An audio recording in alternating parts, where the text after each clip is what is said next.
Last Veterans Day, I read that there were 100 dog tags from South Carolina Casualties of War at the Vietnam Experience site.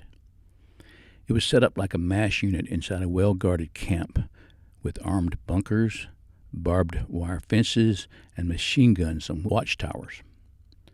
I heard the deafening noise of helicopters, films of U.S. planes dropping napalm, and flames exploding over innocent people played over and over like I'd played my brother's crash in my head. Some of the veterans passed out. I felt myself getting angrier and angrier. His name wasn't on the engraved concrete memorials. I started worrying. Someone suggested I look through the dog tags. I made my way to the A section. There it was, my brother's dog tag hanging from a peg in the middle of the bunch. I didn't cry.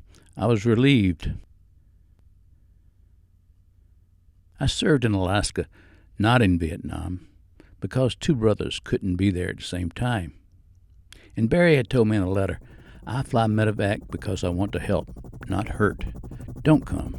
Too many bad things are happening here. After 9 months in Alaska, I suddenly felt a surge of rage. I started tearing up the barracks with sympathetic fellow veterans consoling me. 3 days later, I heard a chaplain wanted to see me. I knew what he was going to say. September 25th, 1969, exactly 3 days after my brother's crash. Somewhere inside of me, I knew. My beloved brother, CWO Barry Alexander, came home from Vietnam in a body bag in 1969.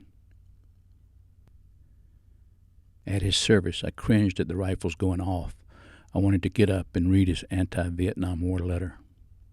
I talked of deserting. A family friend told me that patriotism was all my grieving parents had to assuage their grief. Barry was gregarious, kind, and easygoing. I was a nerdy, studying, shy co-workaholic. Here's a recent letter from a high school friend. Hi, Ron. I remember you. I'm Judd Hare from Clemson, Daniel High School, 1967. Barry was a couple years older than me, but I was in some classes with him. He was such a nice, outgoing guy. He treated younger kids like me decently when many upperclassmen didn't. Thanks, dear brother Barry, for helping me realize that love lasts forever, that our spirit is immortal and we stay connected. That body bag could not contain who you really are. Spirit.